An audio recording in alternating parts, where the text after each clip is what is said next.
everyone. Hi, Frederick. Here is Frederick. Hi. Hi, everybody. How are you? That's cool that we have like Trauma Training Center well represented right now. Yes, I'm so glad, Frederick, that you were able to join, and I'm really happy that he's here. I will introduce him because I think he is just another great resource and trainer with a lot of experience, both clinical, both trauma experience in different ways, and has such an interesting way of thinking. So I think he might be a great addition to my talk, so people are not great tired of my Bulgarian nobody was tired of you. Nobody was tired. But we're really glad Frederick's here. So no problem. Thank you. Thank you, Frederick, for being here. I will introduce you when we start, and then you can say a couple of words about yourself. No pressure. He might just jump in and say a couple of things here and there, and then in the future we will think of no problem. Thank you. We usually have quite a few more people on, so we're going to wait a little bit longer. But for those of you that are here already, thank you so much for being here. And it looks like some people already did use the chat to introduce themselves and let us know if they're from an agency or anything like that that they want us to know about. That would be great. You can introduce yourself in the chat, and we will get started in a few, I think. We are recording. Hopefully everybody knows that and is okay with that, and, you know, isn't wearing their pajamas that they don't want anybody to see. Bill, I like your comment that if a New England winter doesn't increase your personal fortitude, nothing will. Yes, I agree with that. Well, and Bulgaria, it's a cold country, so we have snow, we have everything, but here is too long and too intense. It is very much so, especially when you ride a Harley like I do. It's like it gives you this little window to ride and be comfortable and happy, and then you're like, oh my God, is it gonna get here soon? And you're bundling up, and then it comes and goes away, and then you're like, oh my God, let me try to ride as long as I can. And so I totally hear you. You have all my compassion if you are a Harley fan. That must be so difficult, but good. It is. I'm going to try to go out today, though. After this is done, I'm going to go food shopping on my bike. So we'll see what happens. Okay. Today's not too bad. Still good. Exactly.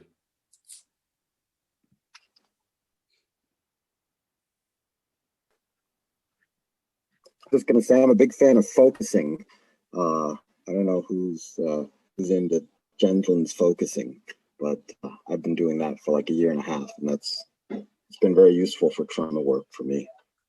Oh, Francis, can you say a couple of while we're waiting, right, Amy? We're still waiting. Yeah, that's fine. Yeah, I hadn't heard about that either, Francis. I haven't heard about. Yeah, you can go to focusing.org. So there was this guy Eugene Gentlin who was a student of Carl Rogers back in the the 60s, and he decided to try and figure out with Rogers what helped some people succeed in therapy and some not. So he spent like hundreds of hours dissecting recordings and transcripts, and he figured out that the people who succeeded did a certain set of things, and he managed to distill those into a method. And so that's what focusing is. Focusing is all about, he had to cook up terms like the felt sense, which is kind of the implicit body awareness, whatever it is about the situation that's going on. And then the body shift, which is the body's way of telling you when you have found some sort of insight, something unexpected, you'll feel it kinesthetically. And so there's a 6-step process of how to do focusing. You clear space, you try and like find the felt sense, just the whole of the situation implicitly without diving in too deeply in your head. And then you try and find a handle, you find a precise descriptor, resonate with it. And finding it will be detected by the body shift. When you hit exactly what you need to hit, your body will tell you. And then it's a dialogue about asking the felt sense what it needs from you, what it wants to hear, what it wants to tell you. It's very powerful and also quite gentle. It sounds really interesting. That's worth checking out. See if it might be, Trauma Training Tuesday worthy. Absolutely. And I think, right. And I think it sits at the foundation of a lot of other modalities. Like setting up EMDR often is about like Where is it in your body? What does it Right. look like? What is its shape? What is its color? What is its texture? You know, give it a form. What does it, you know, will have to tell you? And so I think EMDR can be viewed in some sense as a, you know, an adjuvant, or, you know, that something built on top of focusing, where one does this sort of, you know, entrainment into an altered state to do something the felt sense. But that mechanism, I think, is really powerful. Well, you are in the right place, because this is a group of people that is definitely interested in all kinds of things related to trauma. Right. Okay. We should probably get started, right? Like 17, that's great. We're so happy to have 17 people here, and we hope we'll get more. And I know that I had already heard from a lot of people that this time wasn't going to work for them, but they were really looking forward to catching the recording. So I am thrilled to have back again Dr. Zlatina Kostova. Better, right? I rewatched the last one where you practiced it with me, and then I said it wrong again. So I tried a little bit. I don't remember it. Yeah. I know, she's so nice about it. But we're just really grateful to have you here. Your first training, people loved. I got so much good feedback about it. It was practical, it was usable, people related to it. And of course, you had so much content. We've got 2 trainings about it. So thank you so much for being here. If you hadn't already heard, Zlatina is from the Trauma Training Center at UMass. And one of her colleagues is here that I'll let her introduce. And I think I'm just gonna turn it on over to you. Thank you, Amy. Thank you for your enthusiasm, energy, kindness, sweet words. I was telling Frederick that this is one of my favorite groups actually to give a presentation, because I think that you created such a beautiful atmosphere and just, you know, attracted so many good and kind people that it's really a pleasure to be back. So I hope that we can continue and do more together for the future. So welcome everyone. Thank you for making time for this. I know we are close to the holidays period of time. We are tired from the pandemic and everything. And so sitting here and listening about trauma, it's maybe not one of the most cheerful things to do. And I really appreciate your time, and we will try to make it positive, engaging, and helpful. I will just introduce myself for those of you who were not part of our first presentation. My name is Zlatina Kostova, as you can see, and Amy is pronouncing it now perfectly. True, it is. And I must say that this is not an easy, it's not an easy name. I am Bulgarian, but I obtained almost all my education in Europe. I moved to Italy when I was 18, and I graduated in clinical and community psychology, and I am a licensed psychologist in Italy and Switzerland. And then I did my PhD in Switzerland. And then in 2014, I came in Boston because I was a visiting scholar, got a fellowship anyway. I'll not say the whole story. The point was that I did come here during one of the most awful winters ever. And I think that if I survived that winter, that's pretty good. And today, part of my training will be actually also focusing a little bit on mindfulness as a self-care strategy. And one of the things that I wanted to say is that mindfulness was actually one of those things that really helped me to survive and actually stay here. So anyway, I did my postdoctoral specialization at the Child Trauma Training Center with Jessica Griffin, who is the trauma expert, not only in the university, but I think also nationally. Speaking, we are now becoming a national center, and so I learned a lot about, not a lot, I mean, I'm not by any mean any expert in childhood trauma, but I did learn how to work with kids in inpatient and outpatient settings, because this is what I really wanted to do. And I was not very familiar with the world of trauma because I don't know here in the US, but in Europe, it's not that we get a lot of trainings around trauma. But to me, something really clicked in my head because I personally believe a lot that the things that happen to us in our childhood and adolescence can really shape the way that we think of ourselves, the way that we relate to other people. And so I believe that any professional, caregiver, parent, anyone really should kind of, it's helpful really to know about trauma so that we can connect the dots between behaviors that we see and things that might have happened in people's life. So again, I'm really happy that that I'm back here. I will start sharing my screen and hopefully this will work. Can you see my screen? Yeah. Okay. So the focus of my presentation today will be more around, we talked about trauma, we gave kind of the basic information about what trauma is, so I'm not going to repeat that. But today I would like to focus a little bit more on what we are experiencing right now in terms of the trauma of this pandemic, the fatigue that we're experiencing, and how this could be a traumatic event, both for the children and families that we are working with, for those of you who are doing any type of work with kids and adolescents with potential trauma, but also how this is also impacting us. So I will be speaking in parallel because I wanted to include a lot of things. So I will be talking about some regulation strategies in the second part of this training that we can use with kids. And because last time we had such an amazing time together, I felt like I rushed through a lot of tools that I believe are helpful for people. So some of the things that you will see might be similar to what I showed last time, but I would like to get a little bit to dive a little deeper into that.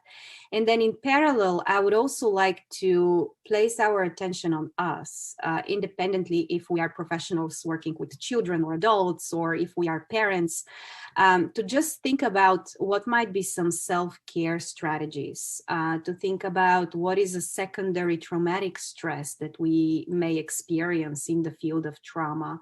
And so I'll be talking both about regulation strategies for children, but also self-care and regulation strategies for us.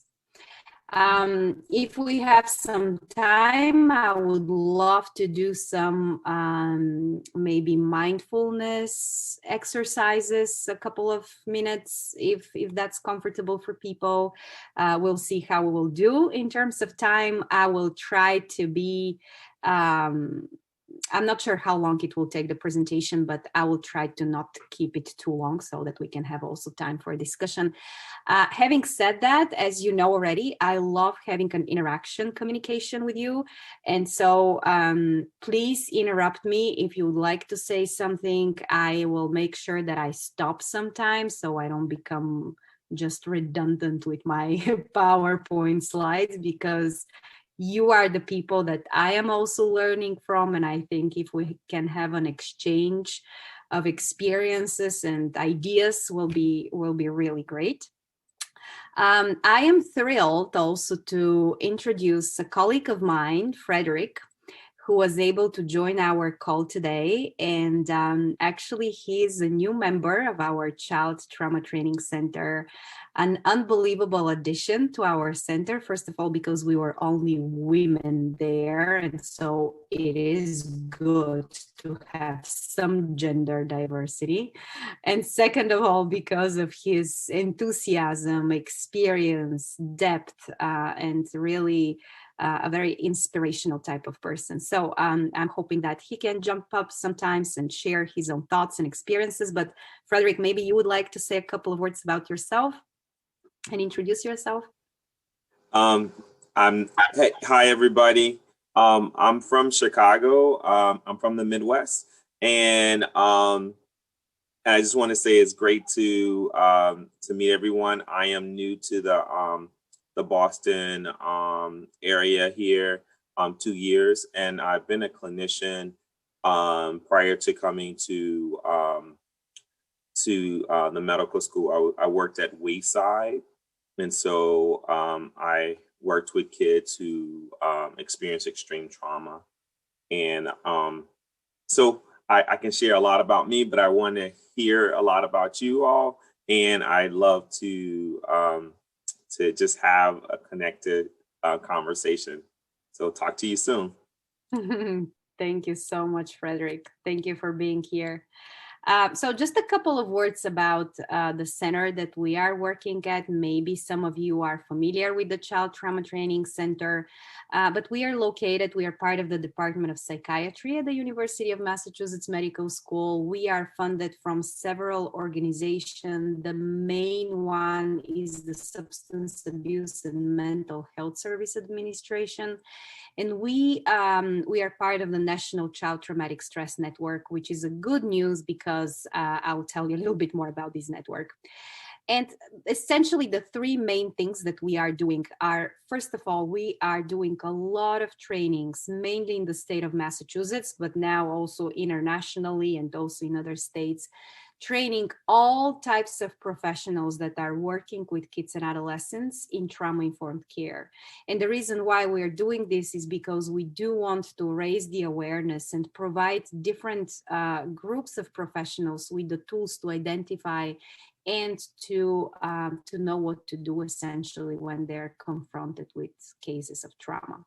We also have a centralized referral system that it's called LinkIt. Frederick is working hardly as a member of this, as a referral coordinator, and I did a lot of work on LinkIt. But basically, this is a unique system because it's essentially a system that you can contact us, whoever you are, you can call us, and we will connect a child or a family with a traumatic experience to any type of agency and therapist who are though trauma informed or even certified in evidence-based treatments.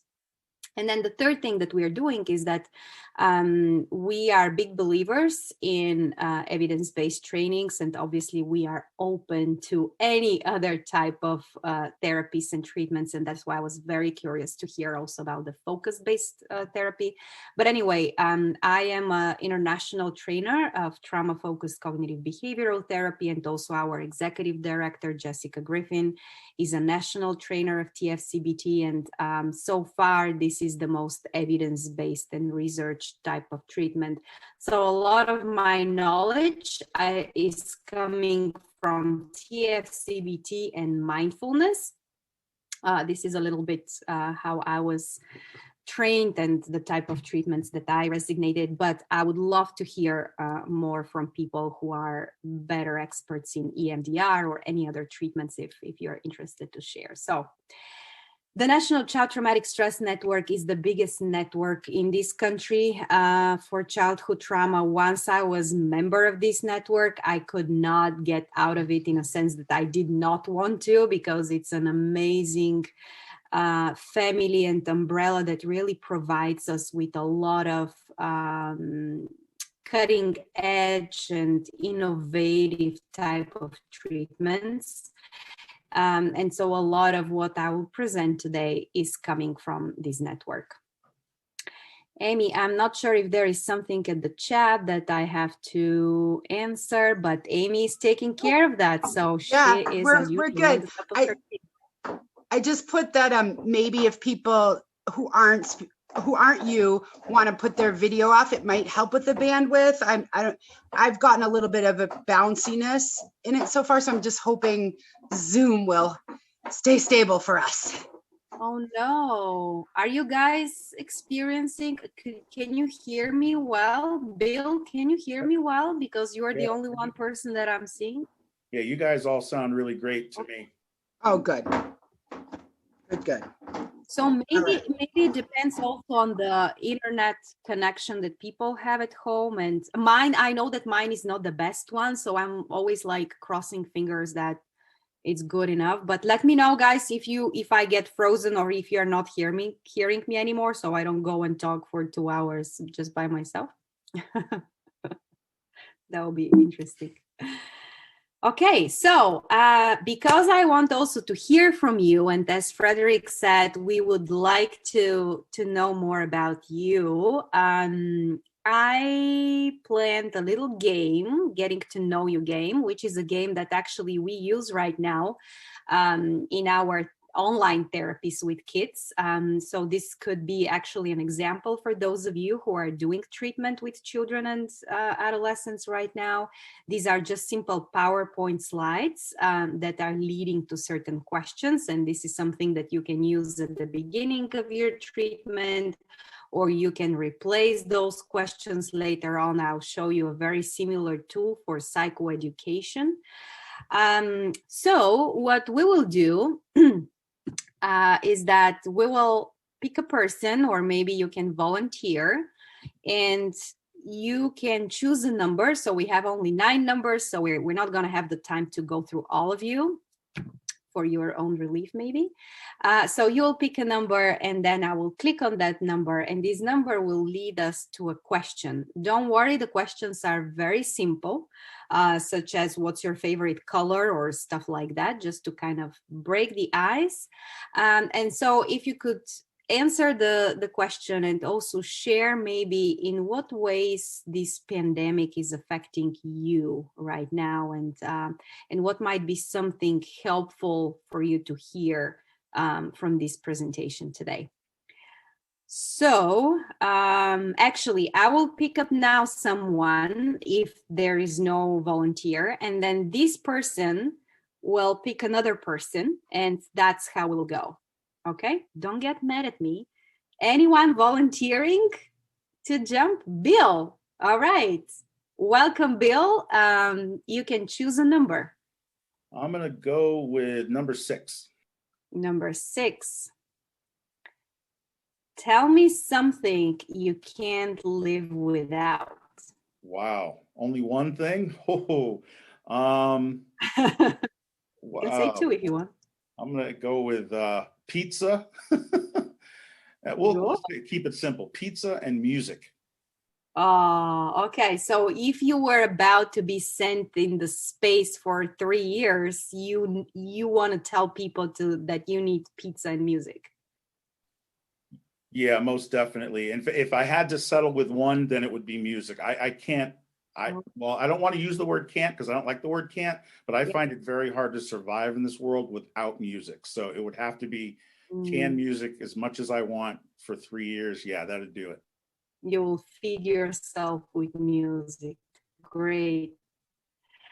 Bill, may I ask you if you would like to share?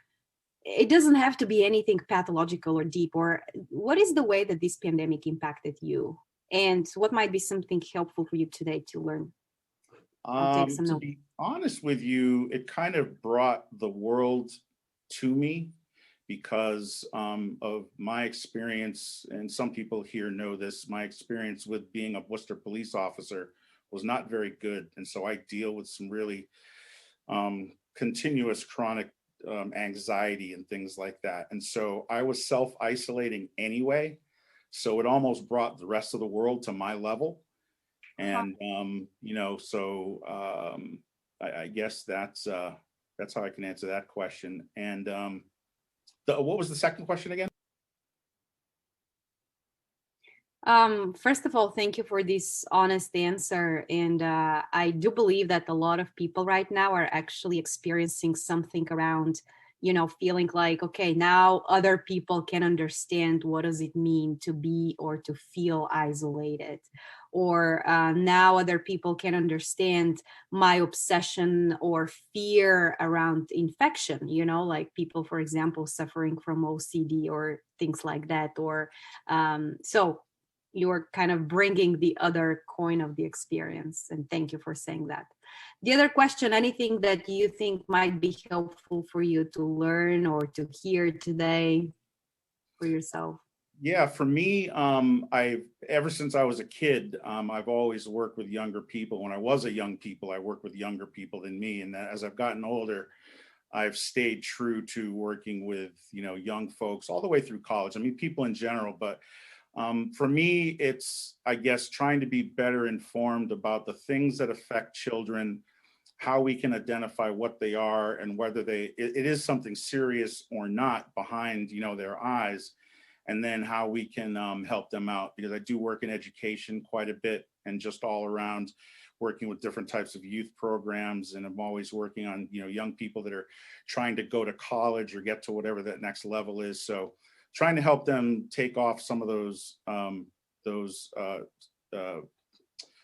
what am I trying to say here? Suitcases of baggage that they have off of their shoulders and help them through is what I look for typically. Thank you. Thank you so much. I hope also the piece about self-care today will be helpful to you as well. Okay, and now, Bill, I'm sorry to turn it on you and throw you under the bus, but you have to pick now someone who will be our next.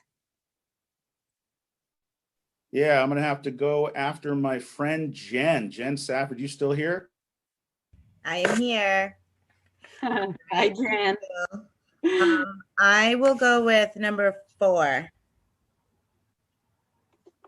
Tell me something you do well. Ha! Something Jen. well.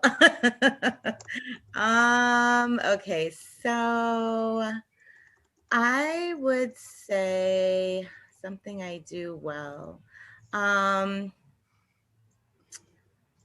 So I teach, and so I think I kind of come by it naturally. So I am going to say that I'm as an educator, that I think that I do, a good job with and I teach at the college level. So definitely not so great with the little ones, but with the college age, I think I do well there in terms of educating.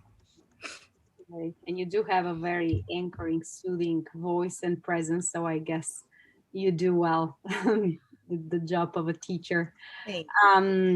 What is there any way that how is this pandemic impacting you right now, and just anything that you So I would say so I have 3 children ages 17, 15, and 11, and so I would say I'm mostly impacted because of how their lives are impacted. So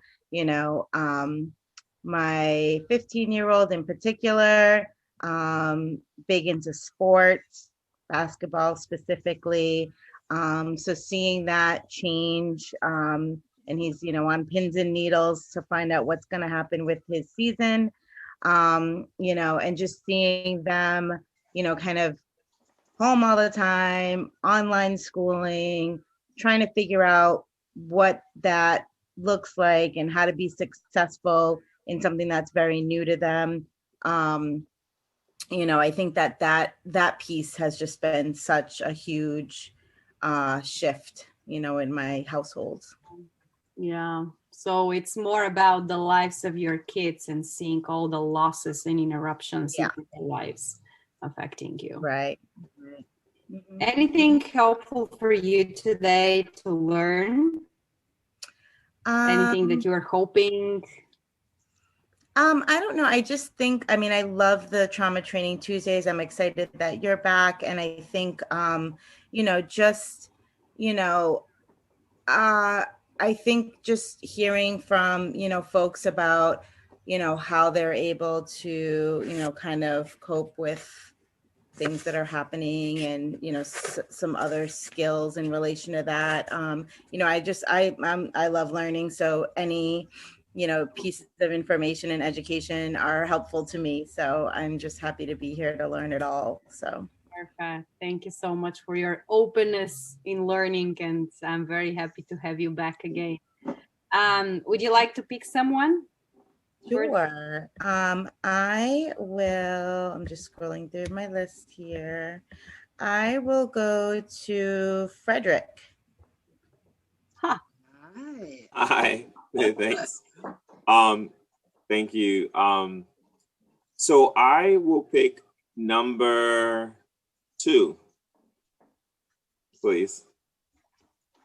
Okay. I must say that Frederick played that game, but hopefully he didn't answer this question. Tell us something you like to watch or listen to. Okay. Um, I similar to Bill, I love music, and and so I am into piano. I love jazz, but I am most recently I've been really into listen to classical piano. I think when I'm about to lose my mind in my home with my two boys, I put on classical piano in the background and through Alexa, and I'm gonna tell you, it just keeps me calm. It helps me relax. And I just have a little quick. I'm from Chicago, so the radio never was turned off in my house. So it was on 24 hours a day. Wow. So I can listen to music throughout the day. Just it could just flow into my life. I'm just used to that soundtrack. Um, yeah. So one of the ways this pandemic has affected me, I'm going to share positive. I didn't realize how much, how far behind I was in my life. And so I have been putting together pictures from 28 years of collecting pictures. Can you imagine? I had 28 years of pictures to try to organize. And so I've been working on that. And it's been such a joy to see my thinner self. so, so I don't even recognize the guy, but it's been great. So it's been doing things in which I just put off for many years. So that's been a great catch up. Yeah, yeah, unbelievable. So really bringing you back to like doing things that otherwise you wouldn't do. So yeah, thanks. Very much so. And what I would love is to hear people's um, hard-earned discoveries or tricks of the trade that you have kind of picked up during the pandemic to help you just smile or see things in a different light. I'm curious of the nuggets that people have discovered in these last 8 months that you could share. Maybe I could add them to my own suitcase of nuggets. So I'm excited to hear others' ideas. Frederick, we should have spoken before the training. That's an awesome question that I should have asked now during this game. Oh, you are giving me great ideas. No worries. Okay. So for question of time, this is really fun. For questions of time, I would rather start with my presentation, and we can always go back and continue this conversation. But thinking about, is COVID actually a traumatic experience? And I always like to kind of think about this experience that we are going through now. There is this great story of Democles, who was basically a servant. It's coming from the Greek mythology, and it's the story of this. He was a servant in this sort of a castle, or I don't know how they were calling them, domain of Dionysus. And he was always saying to the king, let's say, of this castle, Dionysus, that he's so lucky because he has all the power and, control, and he can do whatever he wants to. And then Dionysus told to Damocles, okay, I will give you one day in which you can be the boss. You can be the one leading the castle. And so Damocles really enjoyed being part of, these parties and having these beautiful girls around and best food, as you can see from the picture. But then all of a sudden he looked up and he saw this sword pending over his head just on a horse hair. And I think that, which is basically symbolizing this kind of impeding threat that it's over you, even when you are in situations of power and control. And I think this is really representing a little bit what we are experiencing right now, right? We are through an experience where we have this feeling of an ever-present threat and this impeding disaster that can happen from one moment to another. Is a huge interruption in our routines. Bill, who maybe, well, that's because of the snowstorm, but not being able just to do normal things like grocery shopping or seeing your kids being deprived from certain things. And we are also suffering right now what we call the pandemic fatigue. We're tired. I'm not sure if I can go back home for Christmas, if I can travel and see my parents and all that. So this is definitely something, such an additional stressor to what we are experiencing in general. I would like to talk about children and present you just some research data from what we are actually seeing and how this pandemic is affecting the mental health of kids. Why thinking about kids? Because they are a vulnerable group and because they are still in the process of development, social, emotional, cognitive. And so the lack of all these activities, such as school activities, extracurricular activities, physical activities, it's really difficult for us as adults, but it can really affect the development of children. And so definitely when we think about who are the risk groups of kids, for sure, kids who had already pre-existing mental health conditions such as anxiety, depression, learning or attention disorders, kids who are vulnerable to COVID for some reason, or kids whose parents might be vulnerable to COVID or working in hospitals and places where they're at higher risk. And definitely children with trauma is a very high risk group. And the reason why is this is because COVID-19 in terms of trauma can impact children coming from families with lower socioeconomic status or experiences of trauma on multiple levels, right? So this situation might have impacted the child on an individual level. I hope that I'm sorry. I'm not sure. I hope you can still hear me, right? And I'm still here. Okay. Yes. Some updates are going on with my computer. So I am just hoping that nothing will happen. But if you lose me, I will come back. So just as you know. So the idea here is that COVID can really impact children and families on a very different levels. And we do see and we do know that, for example, domestic violence or abuse is been increasing during this period of time. And even though, for example, in our child protection services, when the pandemic hit, there was a decrease of 70% of reports of child neglect and maltreatment. This is because there were really not eyes to see that. But we do know that the pandemic really hit exactly those vulnerable families in a multiple type of layers.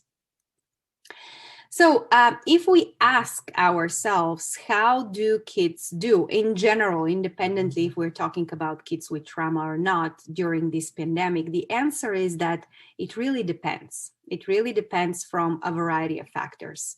And so this is just a summary of some last research articles that came up. But what we are seeing is that overall kids and adolescents have become more clingy. Some of them might have some regression type of behaviors. We see a lot of problems with inattention or irritability problems. And definitely the younger the child is, the more of that cleanliness and fear around the pandemic for their family members we can see. The older the child is, we see more of problems of inattention, persistent inquiry, and so forth.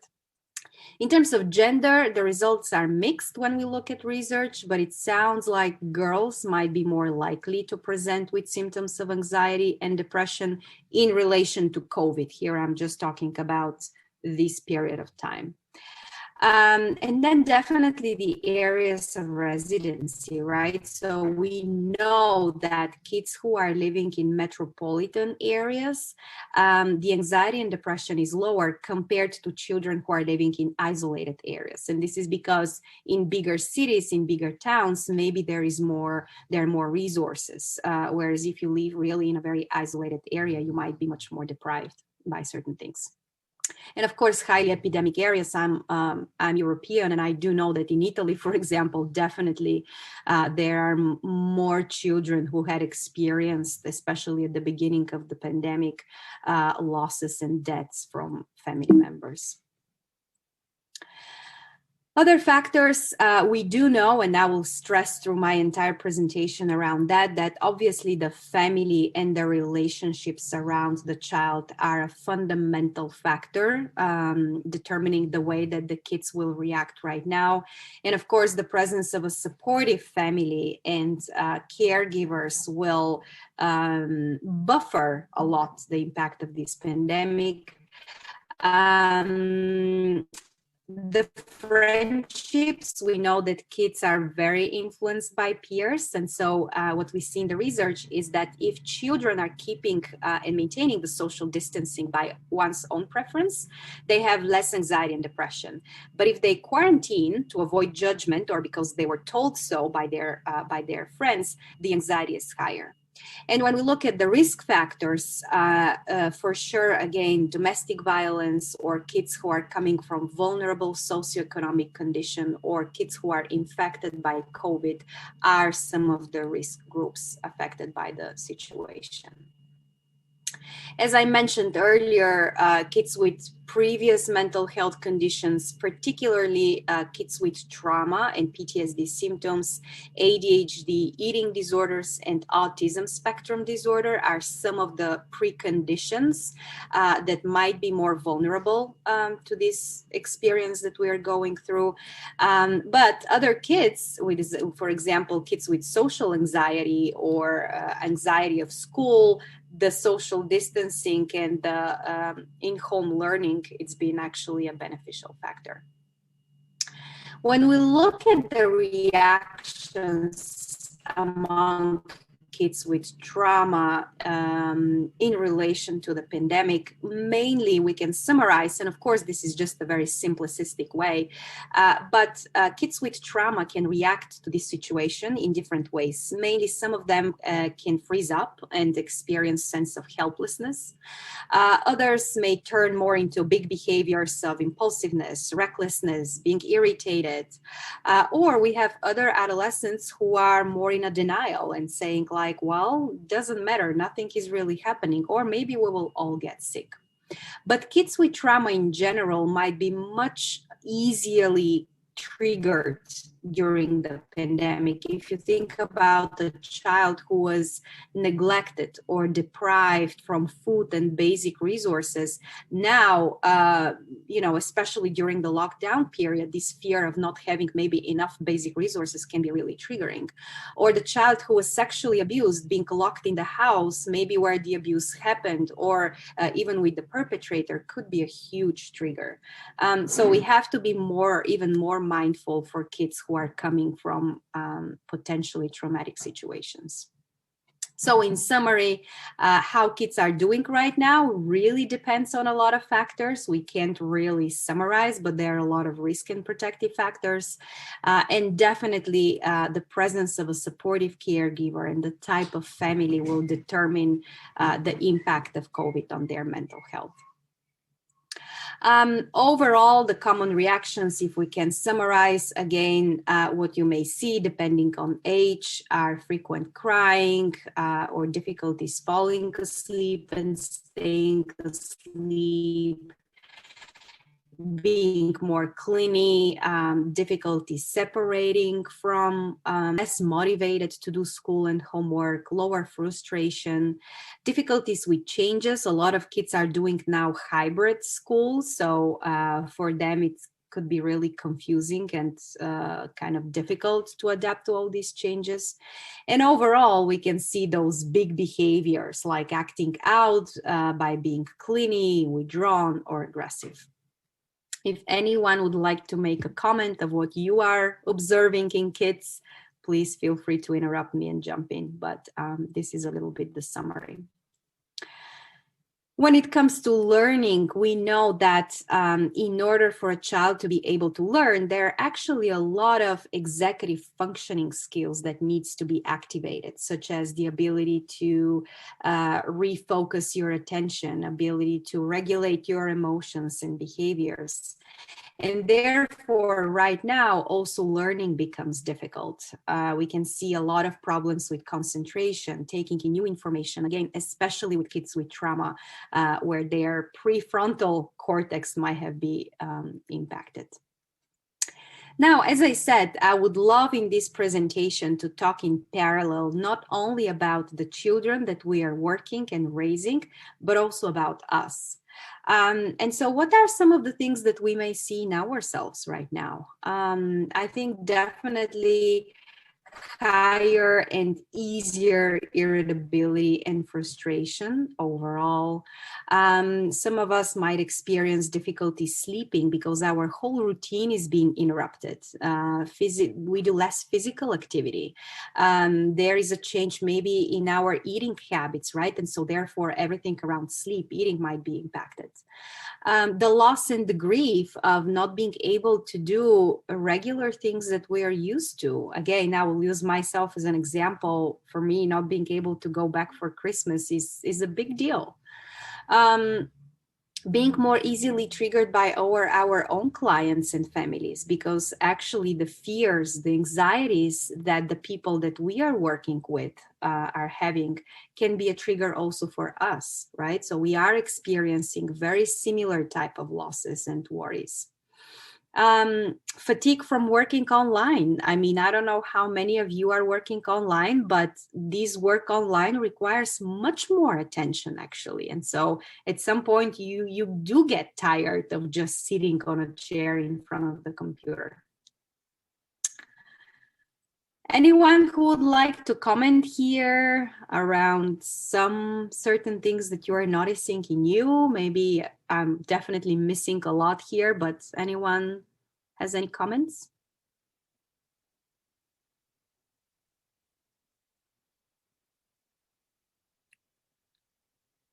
I'll jump in. I guess for me, I was already dealing with a couple of these things before, so I don't know that they're actually a result of the pandemic or not. But and actually, I'm just the opposite. I'm not fatigued by working online. I actually enjoy it. I just came off of 3 days of a personal development webinar that was literally 40 hours in 3 days that I was sitting here in this chair supporting 400 people in a Zoom room. And it actually brought me up because I like doing that kind of thing. But I definitely see at the other end of the spectrum, less physical activity. I mean, you know, just a minimum driving someplace, getting out and now walking to go upstairs, go across the park, go here and there. None of that is going on. So I'm having to force myself to go out and even just take a walk. And that can often be difficult just because of my self-isolation. So that's definitely something that I'm dealing with. Yeah. Thank you, Bill. Thank you for mentioning. And by the way, I also don't mind staying at home and not having to necessarily go into an office, you know, and I have much more time for certain things that I didn't have before. So I completely see the point of both reactions. Thank you. And again, I don't want with this presentation, I'm here focusing obviously more on the problems, but I do think that this actually pandemic, and we'll talk about this later, could be also an opportunity for a lot of different things, and that many of us had actually experienced what we call post-traumatic growth and some good things that came up. So I would like to talk also about secondary traumatic stress, because I do think that this is a theme that we don't talk often, but especially for people like us who are in the field of trauma, who are working with kids and families that could be exposed or victims of trauma. This is something that we can experience. And so the secondary traumatic stress is basically, just to kind of be at the same page on the definition, is the emotional distress and PTSD symptoms that results when an individual hears about the firsthand traumatic experiences of another.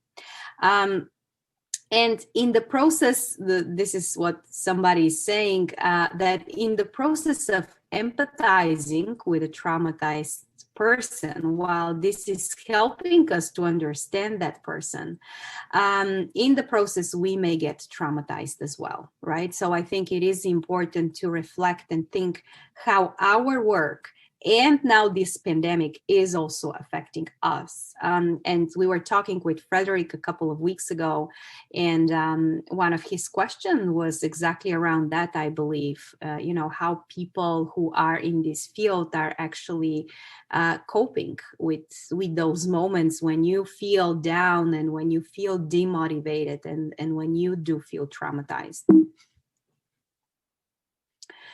So these are some of the personal reactions to secondary traumatic stress. So the reactions might be physical. You may have some physiological reactions of developing some pains, dizziness, headache.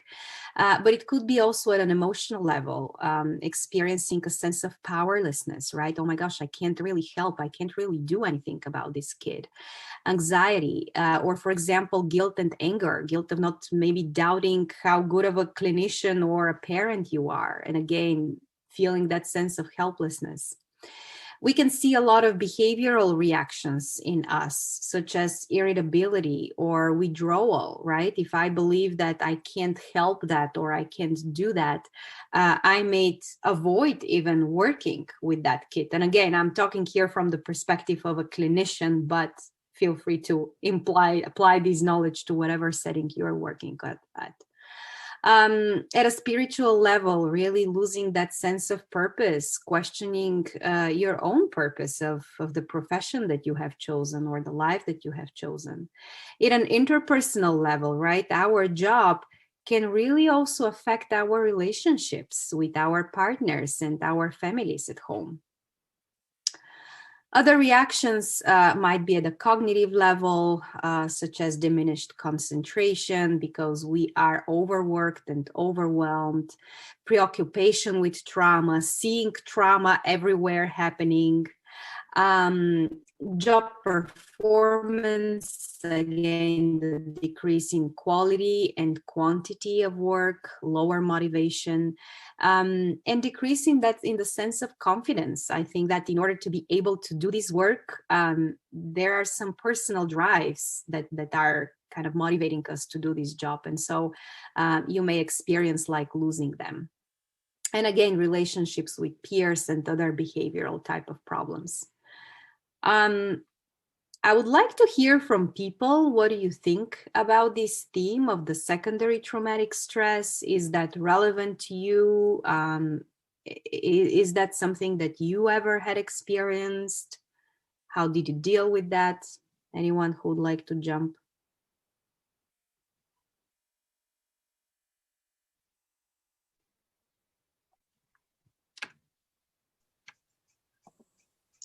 There's a lot of this is Vanessa from Family Health Center. Hi. I was just going to point out that there's a lot of action going on in the chat box around secondary trauma. I specifically talked about feeling guilt around having access to resources that some of the clients that we work with may not have access to resources or those resources. I work with very young children, and some parents, have to work, and some of the childcare options that they had before aren't available or aren't an option. So that was something that came to mind for what I've experienced with with clients.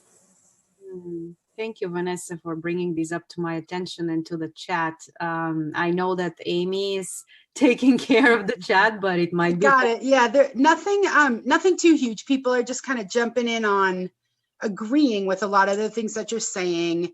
And also, I think as caregivers, a lot of times we really minimize our stuff because we know that it's much worse for the people we're trying to help or we're seeing. We're like, well, at least I am not worried about where my meals are coming from, so I'll just ignore my own stuff, kind of thing. Yeah.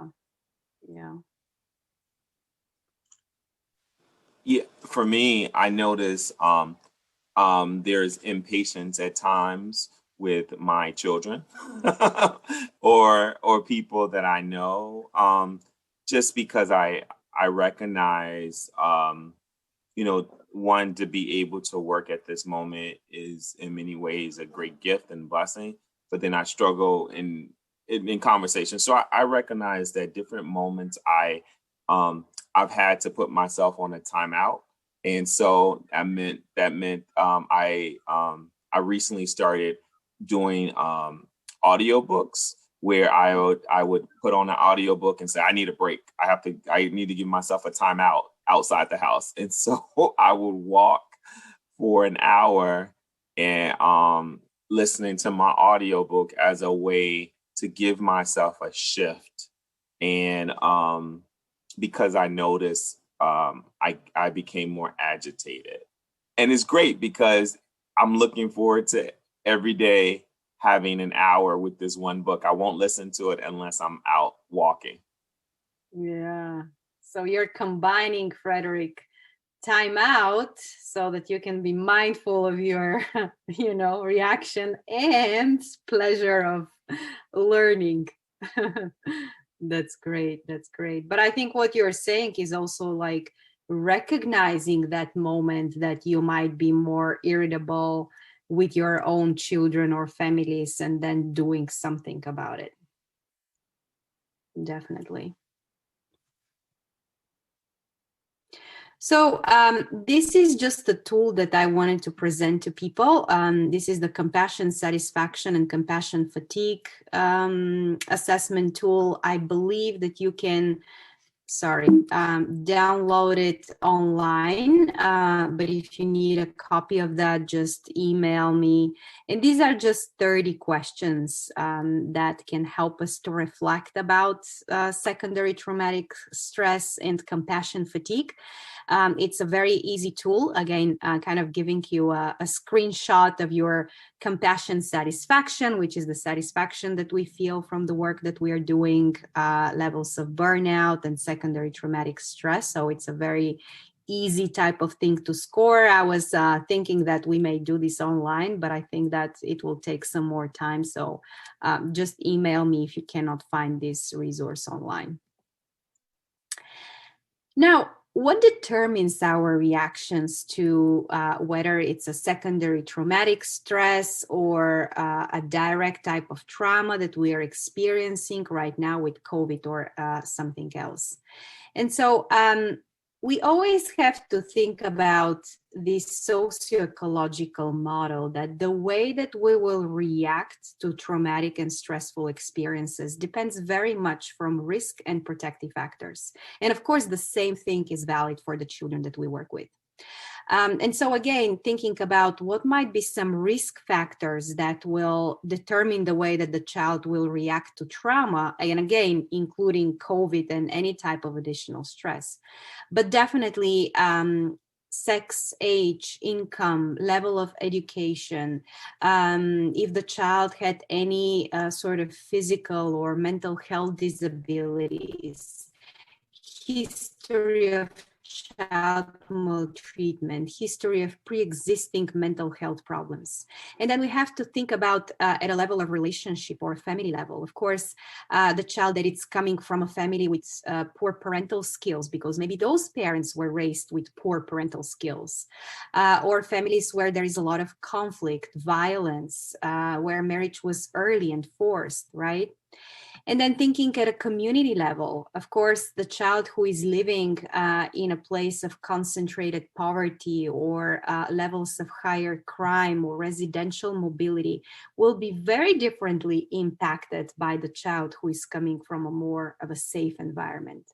And then, of course, the suicidal level, thinking about any social change, even here with the change of the political kind of regime and everything that is happening in this country, and what happened in Bulgaria 30 years ago when we switched from communism to democracy, like having all these kind of transitions at social level, societies with economic inequality or health disparities. So just thinking about all these risk factors that can contribute to the way that kids and we will react to trauma.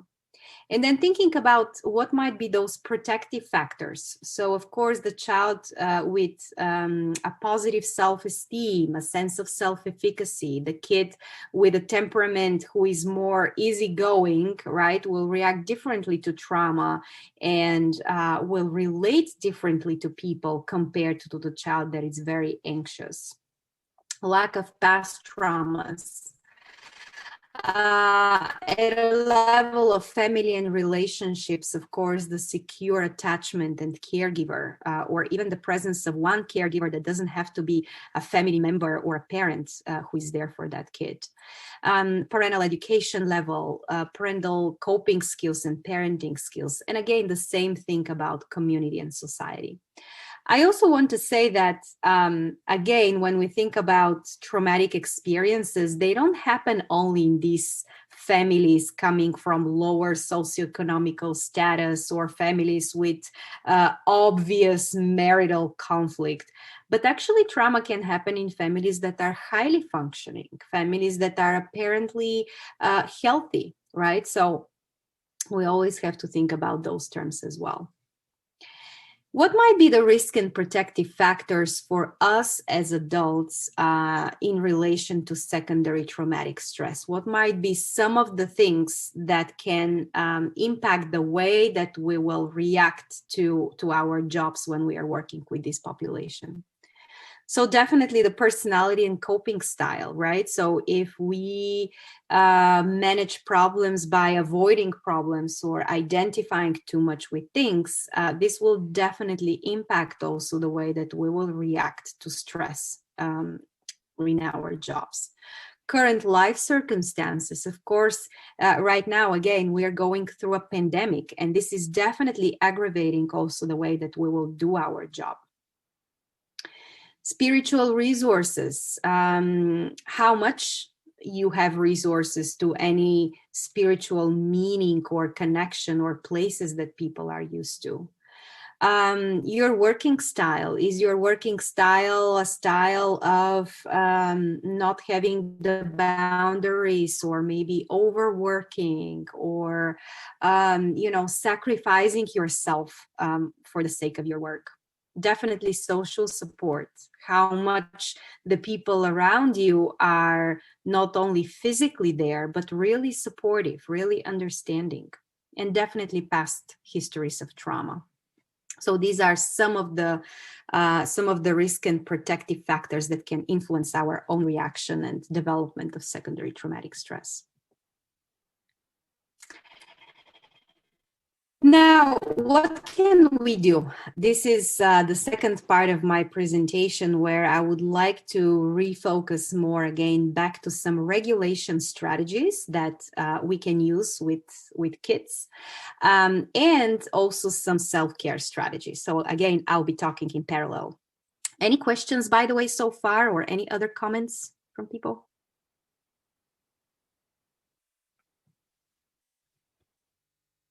Okay, Amy will let me know if there is something in the chat that I will let you know. You got it. Thank you.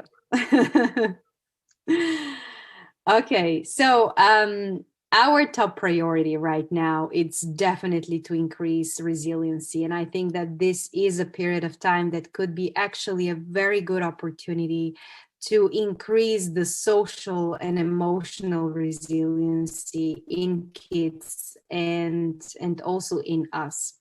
And so I would like to talk a little bit about what is resiliency. There are a lot of definitions around resiliency, but resiliency is basically our ability, our capacity to resume positive functioning following adversity.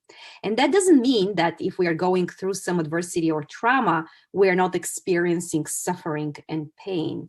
But resiliency is our ability to make sense of what we are going through and not only survive, but perhaps even thrive. And if we imagine child development as this kind of weight balance, where from one side you have all the risk factors such as lack of supportive caregiver, poverty, instability, the pandemic. And then to the right side, we have the protective factors like stable and supportive caregivers, economical stability, and so forth.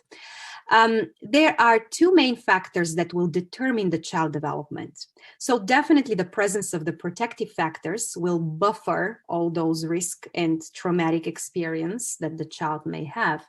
But the other factor determining how the development will go is the individual predisposition, and those things are which are in the middle of this weight scale.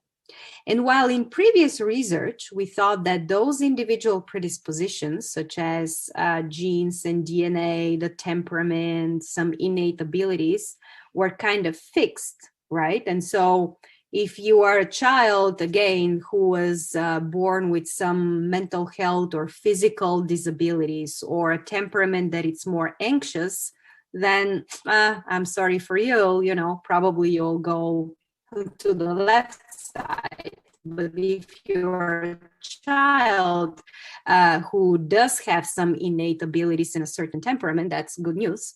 Now, what we are learning and seeing from research is that actually the context, the experiences, right, including the relationships, so the external things that are happening, can actually influence the physical and mental composition of the individual, and that those individual predispositions are not so fixed, but that they can be influenced by the external environment.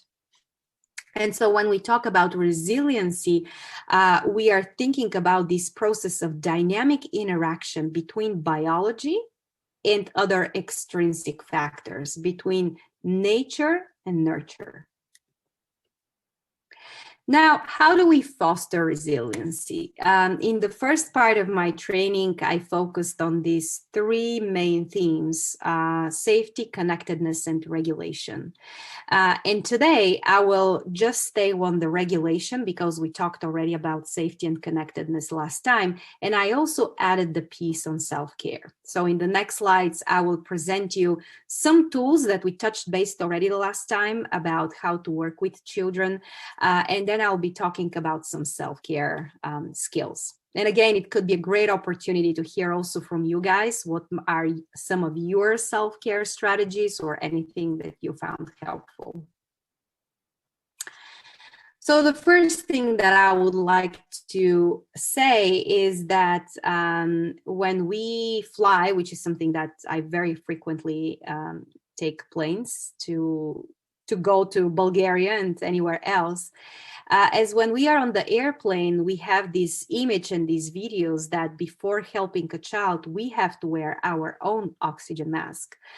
In the same ways, we have to know that before helping other people, we have to think about ourselves. And so when we talk about self-care, I know that this is a theme that it's been spoken already, but it could be also a little bit of I'm not sure what people beliefs are around self-care, but the point is that self-care doesn't have to be taking 2 months off and going to the best spa center and just doing nothing, But self-care is actually that daily experience of those moments of awareness, balance, and connection. And so the first piece is awareness, which is the first step of realizing that I need self-care right now. So really our ability to check up your body and mind. Even now, I am aware right now that if I pay attention to my back and my shoulders, I definitely feel some tension. But really finding those opportunities during your day when you can check up with yourself and asking yourself, okay, what are some of my, where is my stress level right now? What are my body sensations? Is there any sense of tension or stiffness that I feel in my body? What are the emotions or thoughts that I'm having? Anyone wanting to say something or? Produce department. Cleanup needed in the produce department. Hearing some noise. Okay. Yeah, I don't think that was intentional. Okay.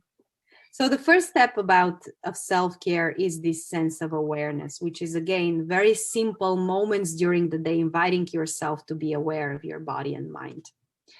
Balance, it's all about balance. So really realizing how your life right now, what are the areas of your life that are out of balance, and how can you bring more balance in your life? Are you missing friends? Are you missing family members? Are you missing hobbies or work or whatever it is? And how can we make sure to kind of keep that balance as best as you can?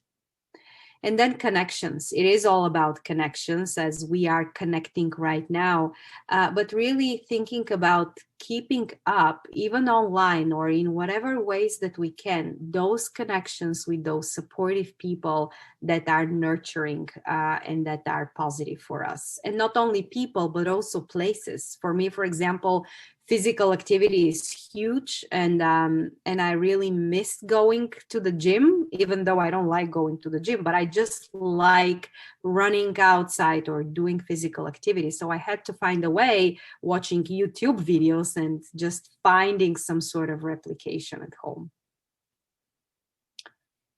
Any comments about this idea of self-care, and wonder what people think?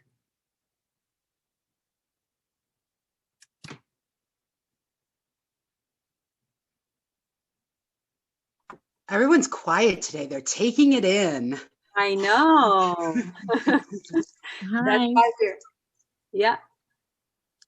So I think with self-awareness, it's more of, I think, keeping it real, in a sense that sometimes we tend to blame everything else around us and without us, not necessarily acknowledging that we actually might have to do a bit more of internal work than external work. So are you aware that you may have even pre-existing situations that might actually be making you as an individual not be really who you think you are or who you should be? Mm-hmm. Mm-hmm. Yeah. So you're saying that sometimes this inward attention can bring us in a place of not realizing that some past experiences can influence the way that we are, and that we shouldn't judge ourselves. Is that what you're saying? Actually, it's two things from that. That are you like, yes, are you aware of maybe issues that you've never really let go, that you still hold on to, that actually have have informed how you perceive everything and everyone and even yourself? And then the other one is, how often are we too hard on ourselves simply because you're not self-aware? Like, so in that case, you may not be able to trust in a process that you should actually trust in. Yeah. Thank you so much for this comment. This is such a deep kind of comment, and I think that, for example, mindfulness, I believe it's something that personally helped me with that kind of process of separation between my thoughts and how certain things might be influenced in my mind because of past experiences or own self-judgment. And the realization that, I don't have to identify with those things. So I hear what you're saying. I see that Amy wants to say something also. I was just thinking about a lot of the things we use to cope with or to avoid our like negative feelings, our dealing with our trauma, have been taken from us. So people that just work all the time, so they never have to stop and think, or they're always busy with this or that and they don't have to stop and think. None of us has been able to do like automatic program, go along with the program, do what you've always done. We have all had to really reflect on what it is we are doing and why are we doing it? And what should we be doing instead? All of that. Just so much more time for reflection than I think we ever really take. And that could be good or it could be bad. Yeah, definitely. Thank you for these comments. Definitely, it's a time of much more self-reflection, probably, and perhaps we can use it actually as an opportunity, to kind of practice those practices and have more of an inner realization about our own thoughts and how our past experiences are influencing the way that we see ourselves.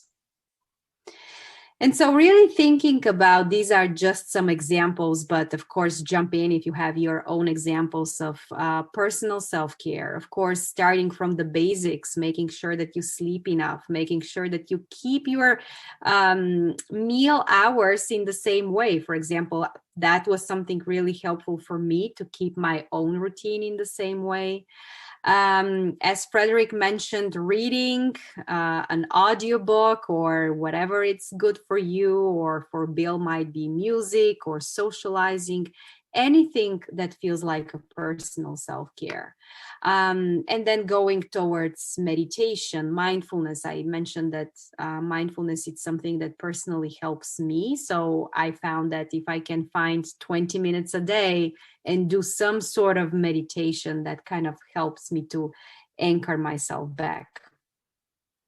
And then professional self-care, really, for example, in our center, something that I'm really grateful for, at the beginning of the pandemic, we increased our staff meeting. We incorporated in our talks also some other themes, not just work related. I was doing also some more consultations, like peer supervisions. So just really thinking about professionally, how can you take care of yourself? The screen fatigue and online work for some of us can be difficult. And again, I am one of those people who appreciates the luxury from working from home, especially not having full-time kids around. But it's also exhausting. And so really having a regular routine, which working day, when you are starting and ending more or less at the same time, if this is possible. Maybe scheduling online sessions at least with 5 to 10 minutes in between. There was someone saying that if you have a window behind the screen, it will be important every 20 minutes just to look around. For those of you who have dogs and pets, I'm discovering that I'm going much more out with the dog just to kind of take a walk and an opportunity to breathe some fresh air. And also lowering your expectations for those of you who are working, for example, in the school system or childcare, where it's really difficult right now to really get those kids focused, or a lot of our work might be impacted online. So talking about regulation strategies, what can we do to help kids regulate? And then again, I'll be talking about some strategies that we can apply on ourselves. And regulation, again, is this ability to safely and effectively manage experience at many levels, at emotional, cognitive, physiological, and behavioral. And self-regulation really incorporates two main things: the ability to identify an emotion, right? So if right now I don't know if I'm tired or anxious, right, it will be very difficult for me to know how to regulate my emotion. And so in our work with kids and caregivers and ourselves, when we think about regulation, it's important to think about all these activities that we can do to help the child identify what I'm feeling and to modulate it. This is the idea of the window of tolerance and how trauma can really impact the window of tolerance. And if you think about your own emotional or physiological kind of mode, from the extreme of hypoarousal, when you are tired and spaced out and zoned out, or thinking about the children that we are working with, and then going up to the higher level of hyperarousal, where you may feel anxious or angry, out of control. Each of us has this window of tolerance where we feel more capable and more safe in our bodies to face whatever we need to face in our lives. And so the idea is that trauma shrinks that window of tolerance. And we as professionals, our job is to find the ways for those kids to find those regulation activities that can down-regulate the child that it's in the hyperarousal state, or upregulate the child that it's in the hypoarousal state. And so this is something that I believe we did last time, but we didn't really have a lot of time to reflect on. So I would invite you right now just to look at this scale. And if you imagine that this is a scale indicating your body energy right now, going from -5 to +10. I don't know why they put just -5 to +10. I would invite you just to take a moment here. Maybe we can use this as a little mindfulness exercise and make a mental note. Where are you right now? Where is your body energy right now? Again, -5 is you are sleepy or tired or fatigued, and +10 is that you're in that hyperarousal state. Now, if you think about, in every moment, we are in situation that we need some amount of energy to cope with this situation, right? And so, for example, actually right now, I would just ask you, how comfortable is that body energy right now inside of you? Whatever you are, how comfortable it is. Some of you might be, oh, wow, I see people -5, -2, 7.5. This is quite a range. Okay. And now I will ask you, so you are at this training, so hopefully you still would like to learn something. And if you are at -5 right now, it might be pretty difficult really to be present and maybe learn. Or if you are at this hyperarousal state, again, it might be difficult to concentrate. And so I would like to kind of make you think, what is the match? How good of a match is your energy level for what you are doing right now?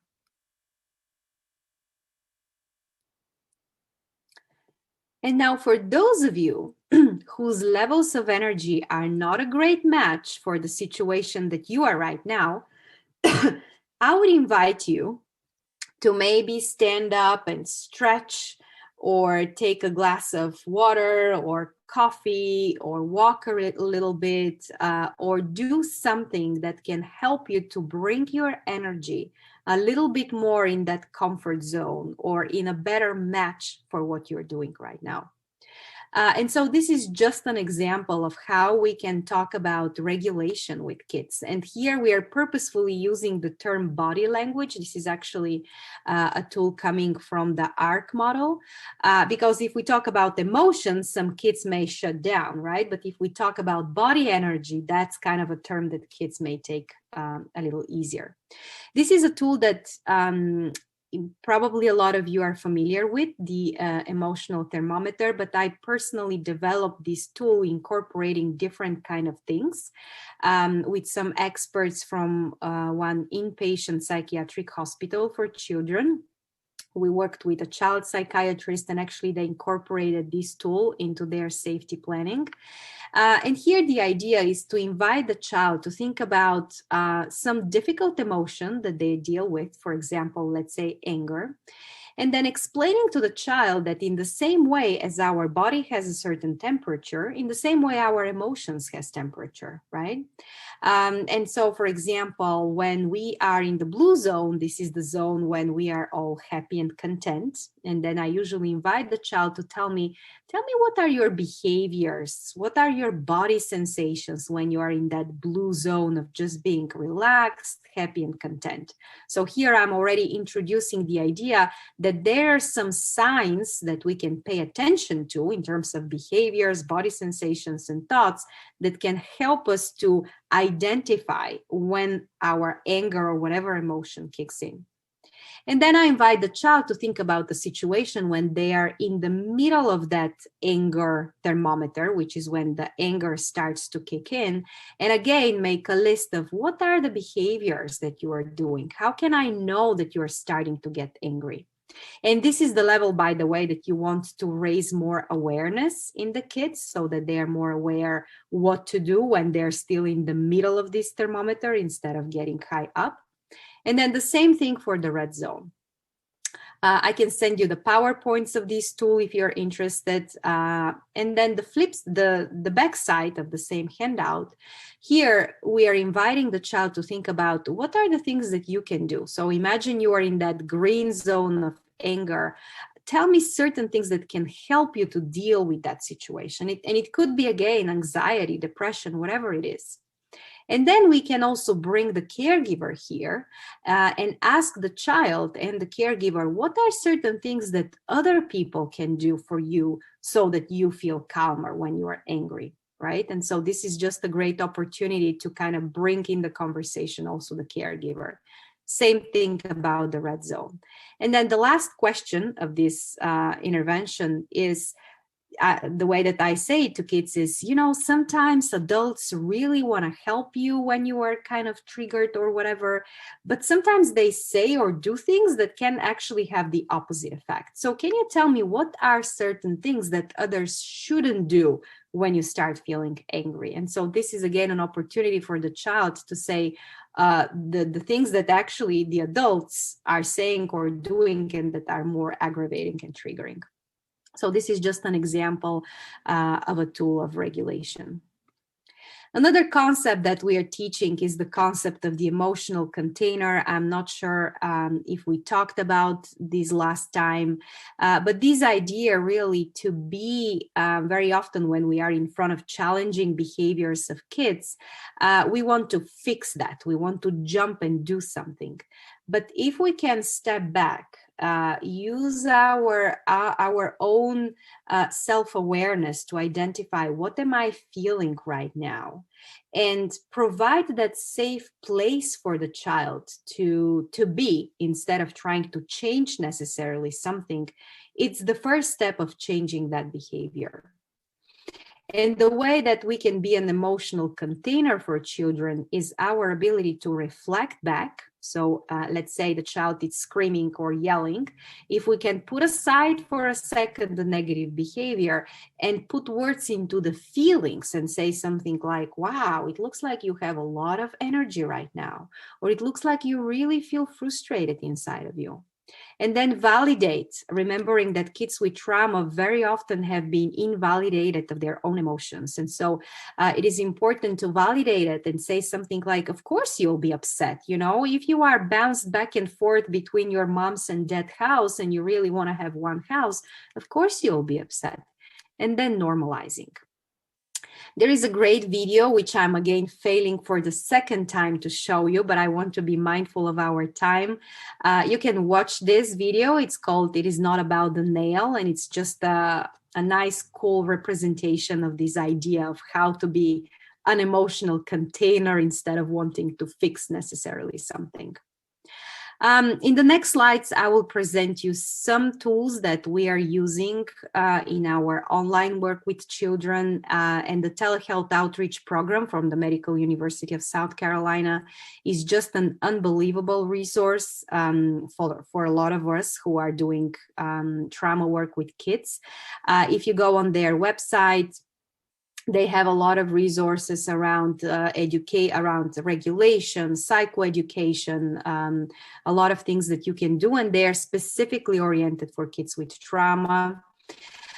So this is an example. I'm not sure if some of you are familiar with these cards, but these are cards that were developed with the collaboration of the creators of the TFCBT model.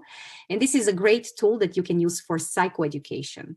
And so, again, these are cards with a number, as we did at the beginning of our training. And so if you click on a specific number, it will take you to some question like name 3 types of violence or abuse, right? And so the questions here are more geared towards trauma, or who can talk to about the specific problem, or describe something the person taking care of you does that makes you feel good, right? So this could be just a way to start a conversation with a child, to provide psychoeducation.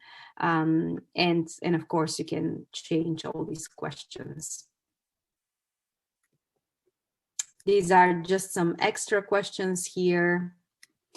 Another tool that I think it's really cool, unfortunately, we can't disseminate this one because there is the ownership and property of M&Ms, and maybe the person who developed that didn't know that. But basically here, again, in terms of affect identification and regulation, just inviting the kids to pick a square, and then there is the red M&M, and you're asking, tell me about a time you felt angry, right? And you can take turns. Again, angry, or tell me about the time that you felt surprised. And you can take it also at a deeper level, asking about, okay, tell me, what do you feel in your body when you are surprised? Or what are the situations that makes you feel angry, sad, or whatever it is? So this is just another example. With kids at younger age, we can use things like that. Tell me your different color, or TV show, or food, or superhero. Now, I would like to talk about relaxation techniques, because when we think about self-care, relaxation techniques or mindfulness techniques could be really helpful. And again, these are some resources that I would like to show you that you can use with children. On the left side is the mindfulness-based cognitive therapy for anxious children, which is a group format therapy, but also at an individual level. And it's one of the most evidence-based type of treatments for kids using mindfulness. On the right side is this book that was created by a local psychologist. He lives in the Boston area, and he's very famous in developing mindfulness things for kids. I will show you some slides. And then the book in between is something that you don't need. The good news of this book is that you don't have to read it all, but you can just pick some different activities. We know that mindfulness work with a lot of kids with different conditions, and I personally led a research study at one inpatient hospital showing that mindfulness can be very beneficial, specifically for kids who are having PTSD symptoms. And these are just some main tips that are important to know if you are doing any relaxation activities with kids with trauma. So first of all, being mindful of the fact that kids with trauma, their body can be a scary place, right? And so if you are having the kid, I was having this clinical example of this child who was 12 years old, and she was feeling safe when she was on that thermometer at 7, so she was just very kind of alert, easily startled, constantly on defense, because her internal alarm system was constantly activated, and that's how she felt safe. And then when I was trying to do some relaxation activities, basically I brought her from here to here, which is a huge gap, and she didn't like it. So really being mindful that each kid will have their own comfort level with those kind of techniques, but definitely incorporating some more sensory motor activities, using anything around food or physical touch or movement or music, something that it's really activating the senses and that it's also shorter in length. This is a very nice website that you can see. This is just an activity of mindfulness in a jar, which is a great way to introduce what is mindfulness and how can we use mindfulness. Again, I'm not sure if I'll have the time to explain you this whole activity, but feel free to reach me out, and on this website you can find a great explanation around that.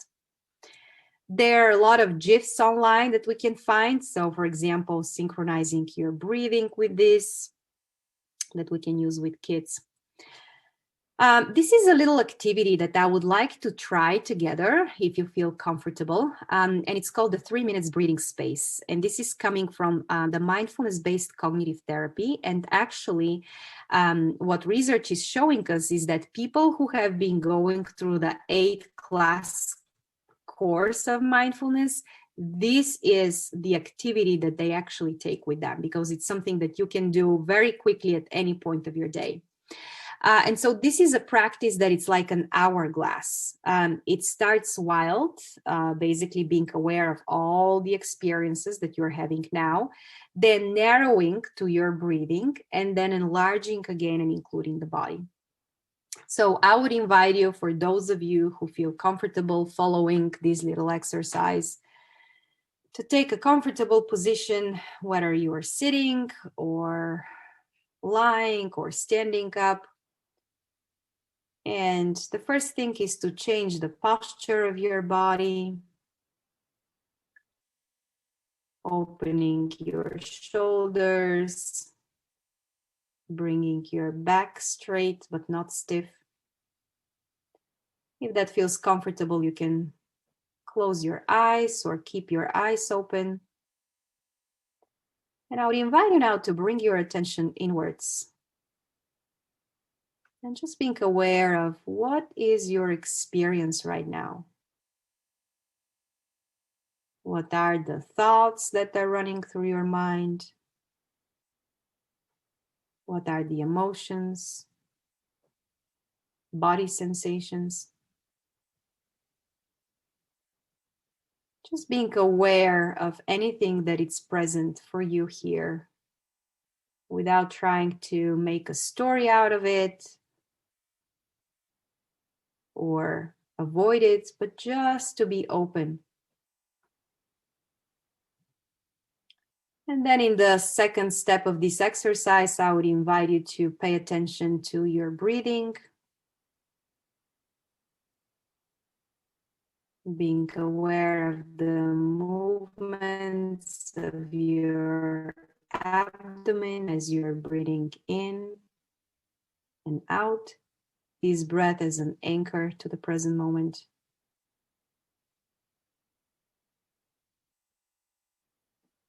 And then in step 3, I would invite you to just enlarge your awareness and incorporate the body as a whole.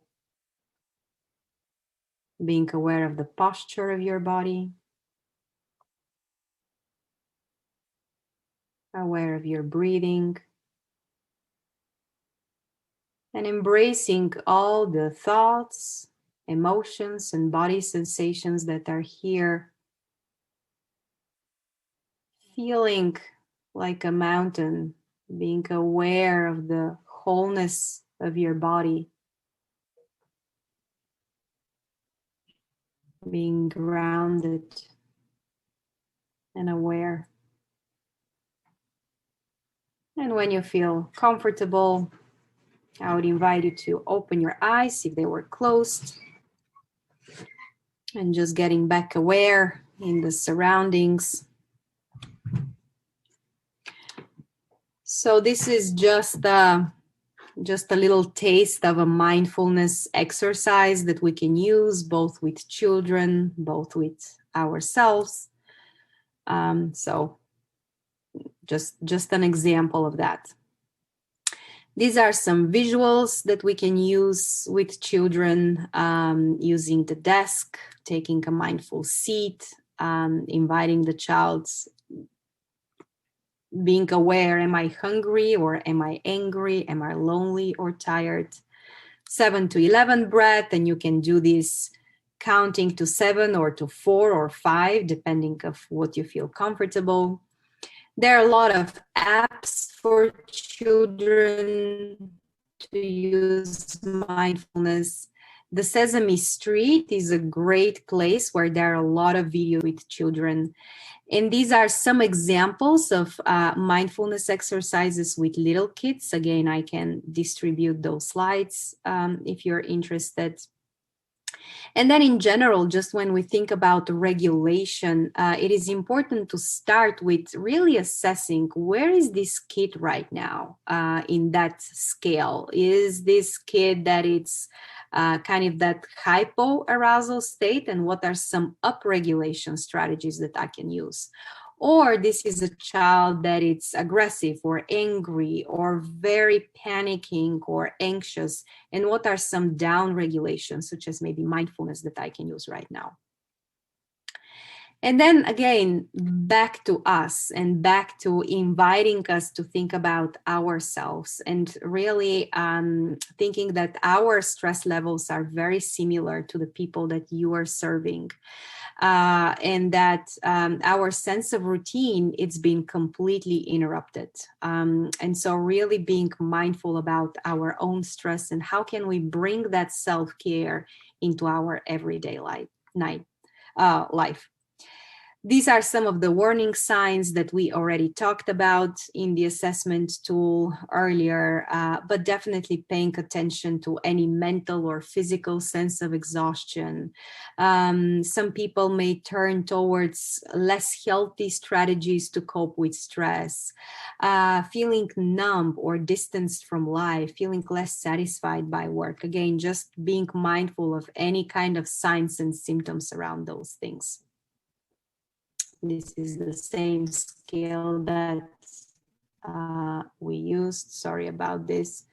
I'll just skip those slides as we talked about that.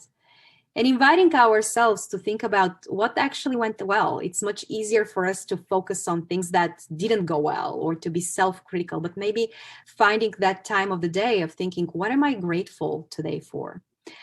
These are some self-care apps that you can use. And again, I'll be happy to send this list. And I believe in my last presentation that I shared, this is already part of that. But some of those, for example, I'm using the Calm application of mindfulness and the Insight Timer. But again, there's so many that you can pick whatever makes sense for you. And really thinking about how can we turn again this experience from post-traumatic stress by COVID to post-traumatic growth, and think about how can we use this time to actually redefine our own values. Or if you ask yourself from in a year from now, how do you want your family or your colleagues to remember you? What would be those things that you'll change? And really changing the narrative, just thinking about the pandemic as an opportunity to foster resiliency, to turn our attention also towards us, and to be more mindful of all the things that we see as important. So I will stop here. Thank you very much. Again, I think I took more time than I was hoping for, but I just wanted to give you everything that I can before this period of holidays. And I know we have 15 more minutes. Of course, if you have work to do or anything like that, you can jump off. But I would like to open this up to people if there are any comments or thoughts or anything that people would like to share.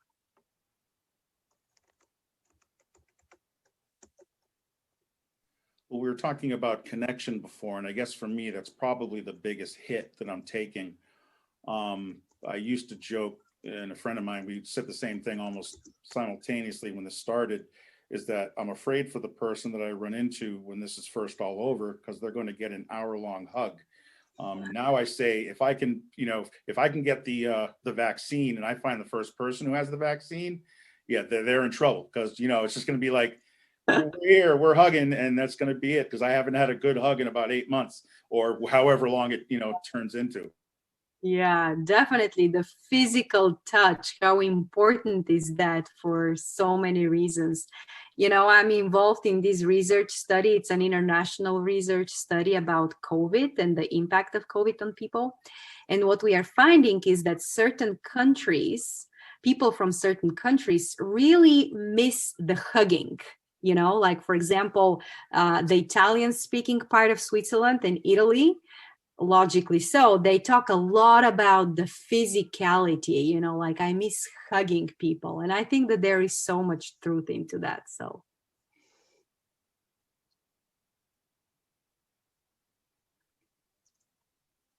thank you, Bill. I would love to hear more about what you're finding in your research if people don't have any other questions in terms of how is this impacting people around the world and who's faring better. Yeah, so we are still in the process of analyzing data, but it's going to be a very interesting study because it involves, I believe now, maybe more than 30 countries all over around the world. And we made this research study focusing on 3 questions. What are the main difficulties that people had during the pandemic? What are the things that you miss the most? And what are the things that you want to do the most when the pandemic is over? And what are the things that you learned? And so one of the things that we are seeing is that in certain countries, the idea of personal growth is emerging as an idea because people just have more time to reflect. They had more time to stay with themselves. And therefore they turned more into, you know, lowering down the pace, thinking more about self-care, thinking more about what is really important to me. And so that idea of personal growth, which I personally like, was actually something that people would experience. And again, this is based on culture because, for example, Switzerland is a pretty wealthy country. And so maybe down there during the lockdown, people didn't have to deal with the fear of losing their jobs or losing their houses or whatever. And so therefore you have that ability of self-growth and think about more about yourselves. But I would be curious to see in other countries, you know, if that was what happened. So I will share, guys, with you the results maybe in some next year. Great. Anyone else? Was this presentation helpful for people? Anything that made sense for you? Yay.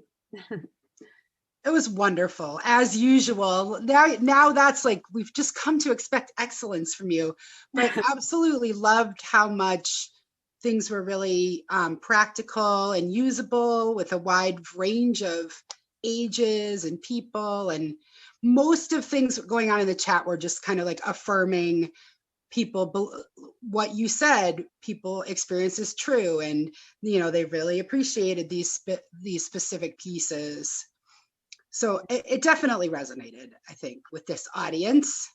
Thank you. Yeah, I really wanted to bring also both pieces. How can we help kids regulate, but also what are some self-care strategies that we can use about ourselves? So I think that the initial question of Frederick was really cool one, to have some tips and ideas of people and how they are dealing with difficult moments. So This is a little off topic, but the icebreaker that you did, what app or what device did you use to be able to create that, clicking on the questions and having the questions pop up and that kind of thing? So this is simple PowerPoint slides. If you create PowerPoint slides, and I am not a tech type of person, an expert, and I did not create this. But if you create a slide with numbers and then you do, I think there must be some hyperlink that you can connect to a question. When you put it in a full slide mode and you click on the number, it automatically brings you to the question. I believe that it's a very simple way to do it. It might take a little bit of playing around, but it's PowerPoint, simple PowerPoint. Yeah, that's a genius mechanism. Amy, I think we're going to look at doing that during No Evil Project. Yeah, definitely. Yeah, it's we use it a lot in therapy with kids, and also with adults when we do trainings, and it's just a nice, cool way to do a lot of things, really. I loved the activity you created with the thermometer and thinking about energy rather than emotions. That was something that I hadn't really thought about, and absolutely can see being really true, that for kids it's much easier to think about where they're at on that scale than identifying the emotions, or maybe what's behind the emotion is a little bit harder and scarier, as you said. Yeah, yeah, absolutely. It's a word that can kind of open up more kids, or also with younger kids talking about energy, it's much easier to understand.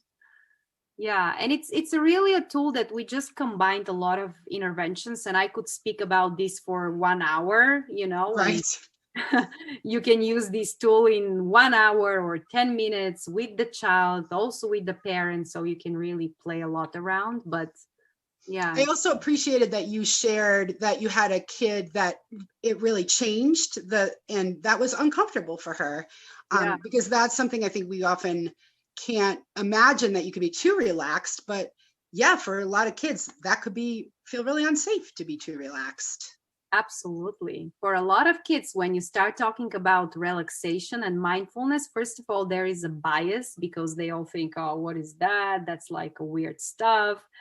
And second, yes, kids who are used to be always in alert might feel very uncomfortable to suddenly bring them so down. So we have to think about very gradual steps, and also starting and exploring what are their ways to relax. We don't have to be very rigid, but really starting from, okay, tell me what are your ways, and then using that as maybe mindfulness exercise or relaxation. Good. Yeah. What did people think about the little mindfulness activity that I allowed myself to guide? Was that, yeah, good, weird, neutral?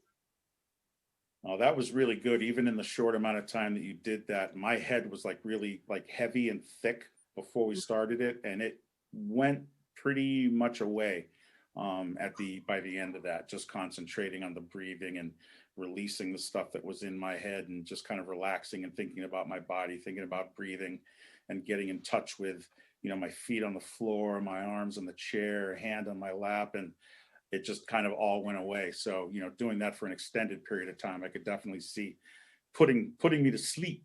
I like the hourglass imagery of it too, where you kind of started like it's big and then you're bringing it in and then you go back out. Yeah. That felt like something that kids could really understand, and that could be useful when they're feeling at that big, recognizing that they can bring themselves into a little bit tighter control. Yeah. Yeah, definitely. Frederick, anything that you would like to mention or end? Sorry, I was having to deal with a call, but I think that one of the things that I think is such a meaningful process that you brought up, I love the energy conversation and just noticing oneself, because I think that like how do we get in tune with ourselves? Because I think in a crisis where we could just be so busy, like constantly moving around, trying to regulate ourselves, trying to order ourselves to get the calm. And then how do you pause? How do you stop and see really what's going on? Um, so one of the things I was going to share is that I found that um, choosing to make a decision to do something different, to say I'm going to do at least two things that's different from my norm, to be able to just check in. So, as an example, if you typically don't eat breakfast in the morning, or if you typically like just if you love dessert, whatever, choosing to have dessert first, ice cream, like choose to have ice cream before the meal, like just do something different as a way of just disrupting the routine. And I give you an example. my two sons, I have a 15-year-old and soon to be 10. And so I asked them, what is something that we can do something different? And my youngest son said, let's have dinner under the table. And I thought, This is genius. Adorable. that is the craziest thing I ever. My He's like, God, let's I love have it. dinner under the table. And let me tell you, it is the most comfortable. We laid on the floor, we put everything under the table, and the placemats, everything, and we had dinner and we laid down and had dinner under the table. And it was actually so comfortable. And I know that sounds so insane, but it really created a lot of laughter, and it made this routine that we were having just more interesting. Yeah. So I would ask you to say, what is something just different that I can do for myself that just experience it. No judgment. So I wanted to say that's been something interesting for me, because it takes us out of this routine and this flow. I don't know if that made any sense to you guys. Love that suggestion. Everybody's eating under the table tonight. I am telling you, it is an interesting experience. Or choosing to eat in the living room. We sat on the floor. We made it like a picnic. Like choosing just to do things different. Nice. This is awesome. This is really unbelievable. And I think two things here. One, really getting out of the routine and making things interesting. I would have loved to be at the place of your son and being like, oh, wow, we're doing this, such a cool thing. And then two, changing the routine could be also a way to break the circle and invite us to be more aware, of that experience. You mentioned, Frederick, how can we be more aware and invite those moments? And I believe when we change those things, then we can invite ourselves to be like, okay, how do I actually feel with this change of my routine? Well, what are my thoughts? What are my emotions? What are my body sensations? So I can definitely see that as a multi-purpose kind of thing.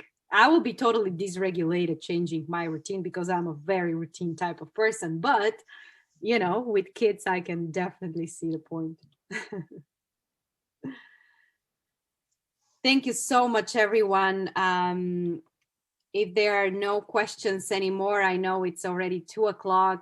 Thank you for staying all this time together. Again, I'm just thrilled to be part of this community. I hope we can have more opportunities in the future. Let Amy knows what might be some themes that could be interesting for you, and we'll make sure to get back. I wish to all of you a really, really nice holidays, whatever the meaning for you is about these holidays.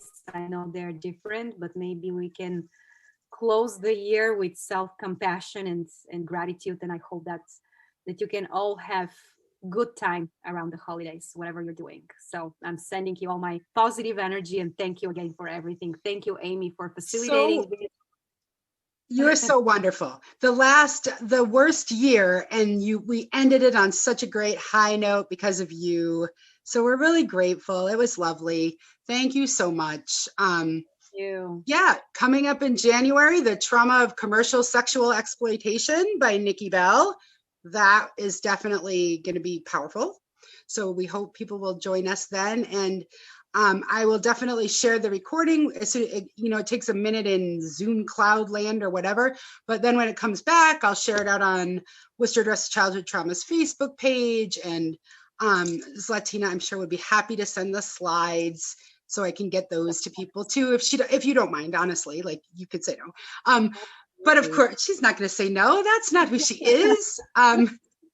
Thanks again. Thanks so much to everybody for being here, and especially to you. Thank you so much. Thanks. And if you don't get to go back to Bulgaria, let us know. Somebody will put you up for sure. I will, and I will order those Bulgarian meatballs. That's The Fungs, I was yeah, so they sure. know the Bulgarian hookups. They Who do. knew? Trauma Training Tuesday would connect you with your culture. Absolutely. Thank you so much, everyone. Thank you, Frederick, also for your help and Yes, thanks, Frederick. everyone. Have a good day. You Bye. too. Take Bye-bye. care. Thank Bye. you, Bye, everybody. everyone. Bye. Bye. All right, bye.